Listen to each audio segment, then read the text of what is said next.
राधे राधे दोस्तों, स्वागत है आप सभी का आपके अपने चैनल सनातन धर्म पर। दोस्तों, मार्गशीर्ष मास कृष्ण पक्ष की उत्पन्ना एकादशी को प्रथम एकादशी कहा जाता है, क्योंकि इसी मास में भगवान विष्णु के द्वारा एकादशी माता की उत्पत्ति हुई थी। धार्मिक मान्यता के अनुसार एकादशी व्रत धारण करने से इस जन्म के और पूर्व जन्म के संचित पाप कर्म नष्ट हो जाते हैं और सभी कामनाएं पूर्ण होती हैं, सभी सुखों की प्राप्ति होती है, साधक को मृत्यु उपरांत मोक्ष मिलता है। एकादशी के दिन भक्ति भाव से व्रत पूजन करने से सभी तीर्थों के दर्शन का पुण्य फल, तपस्या करने के बराबर पुण्य फल और अश्वमेध यज्ञ के समान पुण्य फल की प्राप्ति होती है। तो आज की वीडियो में मैं आपसे शेयर करने वाली हूँ कि उत्पन्ना एकादशी व्रत कथा क्या है। यह व्रत कथा पढ़ने या सुनने से साधक को अनंत गुना पुण्य फल प्राप्त होता है। और जानेंगे उत्पन्ना एकादशी व्रत कब धारण करना है, इस एकादशी की पूजा विधि क्या है और पारण करने का शुभ मुहूर्त कब रहेगा। इन सभी बातों की संपूर्ण जानकारी जानने के लिए वीडियो को पूरा जरूर देखें। वीडियो अच्छा लगे तो इसे लाइक करें, साथ ही वीडियो को शेयर करें। यदि आप चैनल पर पहली बार आए हैं तो चैनल को सब्सक्राइब करना न भूलें, बेल बटन को भी प्रेस कर दें जिससे नई वीडियो का नोटिफिकेशन सबसे पहले आपको मिल जाए। दोस्तों, जो भी साधक एकादशी व्रत शुरू करना चाहते हैं वे उत्पन्ना एकादशी से अपने व्रत की शुरुआत कर सकते हैं। एकादशी के दिन सुबह स्नान आदि करके भगवान विष्णु और एकादशी माता का पूजन करें, व्रत का संकल्प कर लें। विधि विधान से पूजन करके उत्पन्ना एकादशी व्रत कथा पढ़ें या सुनें। तो चलिए जान लेते हैं उत्पन्ना एकादशी व्रत कथा क्या है। धर्मराज युधिष्ठिर ने भगवान श्री कृष्ण से कहा कि हे प्रभु, मार्गशीर्ष मास की एकादशी का नाम क्या है, इसका महात्मन और इसे करने की विधि क्या है, इसका महत्व क्या है और इस एकादशी को कौन से कार्य करने चाहिए, कौन से कार्य नहीं करने चाहिए, ये सभी बातें कृपा कर सविस्तार मुझे बताएं। तब भगवान श्री कृष्ण ने कहा, मार्गशीर्ष मास की एकादशी अर्थात 11वीं तिथि में एकादशी का जन्म हुआ था, इसलिए एकादशी व्रत की शुरुआत इसी एकादशी से शुरू की जाती है। एकादशी व्रत धारण करने से पूर्व इस व्रत के कुछ नियमों का पालन अत्यंत आवश्यक होता है। एकादशी व्रत धारण करते हुए अन्न और नमक का सेवन नहीं करना चाहिए। 10वीं तिथि को सायंकाल भोजन करने के बाद अच्छी प्रकार से दातुन करें ताकि अन्न का अंश मुंह में ना रहे। 10वीं की रात्रि में कदापि भोजन न करें, बहुत अधिक ना बोलें। एकादशी के दिन प्रातःकाल 4 बजे उठकर शौच आदि से निर्वृत्त होकर शुद्ध जल से स्नान करके सबसे पहले अपने एकादशी व्रत का संकल्प कर लें। व्रत करने वाला चोर, पाखंडी, परस्त्रीगामी, निंदक, मिथ्याभाषी तथा किसी भी प्रकार के पापी से बात न करे। स्नान के पश्चात धूप दीप नैवेद्य 16 प्रकार की पूजन सामग्री से भगवान विष्णु का पूजन करे। रात में दीपदान करे। रात्रि में सोना या स्त्री प्रसंग नहीं करना चाहिए। एकादशी की पूरी रात्रि भजन कीर्तन और सत्संग करें। जाने अनजाने यदि कोई पाप हुआ हो तो उसकी श्री हरि से क्षमा प्रार्थना कर लें। धर्मात्मा पुरुषों को कृष्ण पक्ष और शुक्ल पक्ष दोनों पक्षों की एकादशी को समान समझना चाहिए। जो भी मनुष्य इस विधि के अनुसार एकादशी व्रत करता है उसे शंखो द्वार तीर्थ में स्नान करके भगवान के दर्शन करने से जो फल प्राप्त होता है वह एकादशी व्रत के 16वें भाग के भी समान नहीं है। व्यतिपात के दिन दान देने का लाख गुना फल होता है। संक्रांति से 4 लाख गुना तथा सूर्य ग्रहण, चंद्र ग्रहण में, स्नान दान में जो पुण्य फल प्राप्त होता है वही पुण्य एकादशी के दिन व्रत करने से मिल जाता है। 1 लाख तपस्वियों को 60 वर्ष तक भोजन कराने से 10 गुना, अश्वमेध यज्ञ करने से 100 गुना और 10 ब्राह्मणों को 100 ब्रह्मचारियों को भोजन कराने से 1000 गुना, भूमि और कन्यादान से जो फल मिलता है उससे भी 10 गुना पुण्य फल, विद्यादान और विद्यादान से भी 10 गुना, भूखे मनुष्यों को भोजन कराने से होता है। अन्नदान से बड़ा इस संसार में कोई दान नहीं है जिससे देवता और पितृ भी तृप्त होते हैं, परंतु एकादशी के व्रत का पुण्य फल इन सभी से कई गुना अधिक होता है। 1000 यज्ञों से अधिक इस व्रत का फल होता है। इस व्रत का पुण्य फल देवताओं को भी दुर्लभ है। रात्रि में भोजन करने वाले को इस व्रत का आधा फल मिलता है और दिन में भोजन करने वाले को उसका भी आधा फल मिलता है, जबकि निर्जल व्रत करने वाले मनुष्य को एकादशी व्रत का जो फल मिलता है उसका वर्णन देवता भी नहीं कर सकते। तब युधिष्ठिर कहने लगे कि हे भगवान, आपने हजारों यज्ञ, लाख गोदानों को भी एकादशी व्रत के बराबर नहीं बताया, तो यह तिथि अन्य तिथियों से उत्तम कैसे है, कृपा कर बताइए। तब भगवान श्री कृष्ण बोले कि हे युधिष्ठिर, सतयुग में मुर नामक दैत्य उत्पन्न हुआ।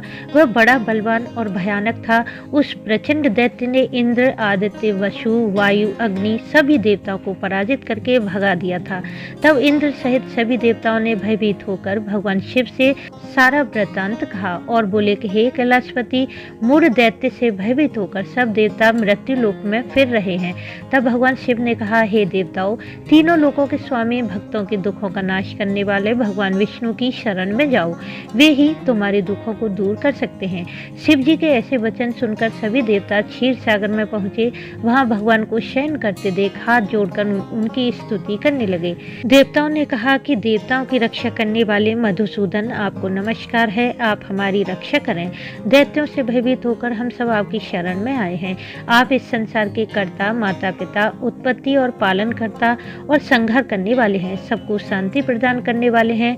आकाश और पाताल भी आप ही हैं। सबके पितामह ब्रह्मा, सूर्य, चंद्र, अग्नि, सामग्री, होम, आहुति, मंत्र, तंत्र, जप, यजमान, यज्ञ, कर्म, कर्ता, भोक्ता भी आप ही हैं। आप सर्वव्यापक हैं। आपके सिवा तीनों लोकों में चर तथा अचर कुछ भी नहीं। हे भगवान, दैत्यों ने हम सबको जीतकर स्वर्ग से भ्रष्ट कर दिया है और हम सब देवता इधर उधर भाग रहे हैं। आप उन दैत्यों से हमारी रक्षा करें। इंद्र के ऐसे वचन सुनकर भगवान विष्णु कहने लगे कि हे इंद्र, ऐसा मायावी दैत्य कौन है जिससे ने सब देवताओं को जीत लिया है? उसका नाम क्या है? उसमें कितना बल और किसके आश्रय में है वह? उसका स्थान कहाँ है? यह सब मुझसे कहो। भगवान के ऐसे वचन सुनकर इंद्र बोले कि भगवान, प्राचीन समय में एक नाड़ी जंग नामक राक्षस था। उसके महापराक्रमी और लोक विख्यात मुर नामक का एक पुत्र हुआ। उसकी चंद्रावती नाम की नगरी है। उसी ने सब देवताओं को स्वर्ग से निकालकर वहां अपना अधिकार जमा लिया है। उसने इंद्र, अग्नि, वरुण, यम, वायु, ईश, चंद्रमा सबके स्थान पर अधिकार कर लिया है।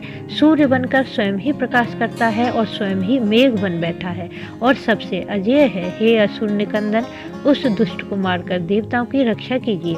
यह वचन सुनकर भगवान ने कहा, हे देवताओं, मैं शीघ्र ही उसका संहार करूंगा। तुम चंद्रावती नगरी जाओ। इस प्रकार कहकर भगवान सहित सभी देवताओं ने चंद्रावती नगरी की ओर प्रस्थान किया।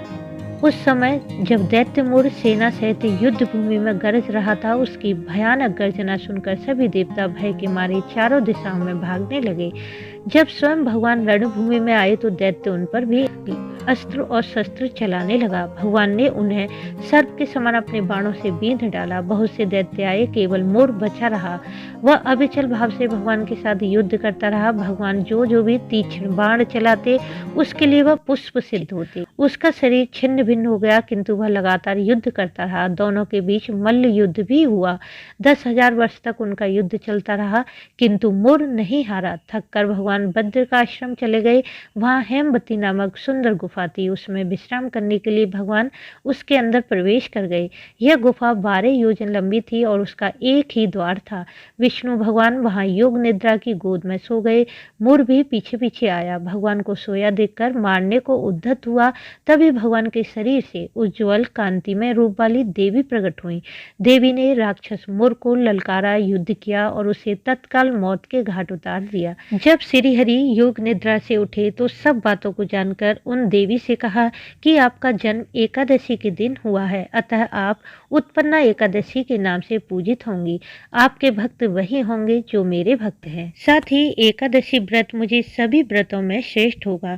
भगवान श्री हरि ने माता एकादशी को वरदान दिया कि जो भी मनुष्य इस व्रत को पूर्ण श्रद्धा भाव से धारण करेगा, उसके समस्त प्रकार के पापों का अंत होगा और मृत्यु उपरांत उसे वैकुंठ की प्राप्ति होगी। बोलो भगवान श्री हरि की जय, माता एकादशी की जय। दोस्तों, उत्पन्ना एकादशी का व्रत 8 दिसंबर को धारण किया जाएगा, जिसमें एकादशी तिथि शुरू होगी 8 दिसंबर की सुबह 5:06 पर और समाप्त होगी 9 दिसंबर की सुबह 6:31 पर। शास्त्रों के अनुसार सूर्योदय काल में जब एकादशी तिथि प्राप्त होती है तो एकादशी का व्रत उसी दिन धारण करना चाहिए। इसलिए एकादशी का व्रत 8 दिसंबर को धारण किया जाएगा। कई स्थानों पर 9 दिसंबर को भी एकादशी का व्रत धारण किया जाएगा। जो भक्त 8 दिसंबर को यह व्रत धारण करेंगे उनके पारण का शुभ मुहूर्त रहेगा 9 दिसंबर की दोपहर 1:16 से 3:20 पर। और जो भक्त 9 दिसंबर को व्रत धारण करेंगे उनके पारण का शुभ मुहूर्त रहेगा 10 दिसंबर की सुबह 7:03 से सुबह 7:13 तक। जो साधक 10 दिसंबर को अपने व्रत का पारण करेंगे वे 7:13 से पहले ही द्वादशी तिथि के समाप्त होने से पहले एकादशी व्रत का पारण कर लें। तो जैसा कि आप जानते ही हैं कि एकादशी व्रत का पारण द्वादशी तिथि में किया जाता है। तो इस दिन द्वादशी तिथि में स्नान आदि करके श्री हरि का पूजन करें, शुद्ध सात्विक भोजन बनाकर भोजन का कुछ अंश गाय के लिए निकाल दें। इसके बाद श्री हरि को भोग लगाएं, फिर किसी ब्राह्मण को बुलाकर भोजन करवाएं और उन्हें दान दक्षिणा दें। इसके बाद पारण का शुभ मुहूर्त देकर द्वादशी तिथि के समाप्त होने से पहले ही अपने व्रत का पारण कर लें। तो उम्मीद है इस वीडियो से आपको लाभ अवश्य होगा। वीडियो अच्छा लगा हो तो इसे लाइक करें, शेयर करें, साथ ही चैनल को सब्सक्राइब कर लें, बेल बटन को भी प्रेस कर दें जिससे नए वीडियो का नोटिफिकेशन सबसे पहले आपको मिल जाए। वीडियो अंत तक देखने के लिए आपका धन्यवाद।